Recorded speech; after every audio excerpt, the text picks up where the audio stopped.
Washington ডিসিতে president Donald ট্রাম্পের একের পর এক নির্মাণ প্রকল্প এখন আইনি টানাপোড়েনের কেন্দ্রবিন্দুতে। সবচেয়ে বড় বিতর্ক, হোয়াইট হাউসে $400 মিলিয়ন ব্যয়ের একটি বিশাল বলরুম নির্মাণ, যার জন্য পুরনো ইস্ট উইং ইতিমধ্যেই ভেঙে ফেলা হয়েছে। একটি ফেডারেল আদালত রায় দেয় যে কংগ্রেসের অনুমোদন ছাড়া এই প্রকল্প এগিয়ে নেওয়া যাবে না। আপিল আদালতও সেই রায় বহাল রাখে। বিচারকের ভাষ্য অনুযায়ী হোয়াইট হাউসের পরিচর্যাকারী হলেন প্রেসিডেন্ট, মালিক নন। এরপর ট্রাম্প প্রশাসন সুপ্রিম কোর্টের দ্বারস্থ হয় জাতীয় নিরাপত্তা ও প্রেসিডেন্টের নিরাপত্তার প্রশ্ন তুলে জরুরি ভিত্তিতে নির্মাণ চালিয়ে যাওয়ার অনুমতি চেয়ে।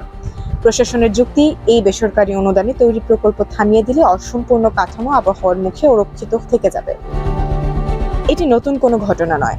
কেনেডি সেন্টারেও একই ধরনের বিতর্কিত রদবদল আগে আইনি অনুমোদনের অপেক্ষা না করেই শুরু হয়েছিল বলে অভিযোগ ওঠে। দ্রুত পরিবর্তন আগে, বৈধতা যাচাই পরে। এদিকে আন্তর্জাতিক ফ্রন্টেও উত্তেজনা কমেনি।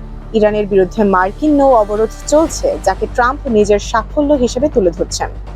তবে অর্থনৈতিক চাপ ও সামুদ্রিক উত্তেজনা এখনো অব্যাহত রয়েছে।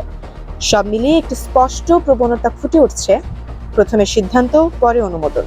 আর প্রতিবার আদালত সেই সিদ্ধান্তের সীমারেখা টেনে দিচ্ছে, আইনসভার ক্ষমতার রক্ষার প্রশ্নে।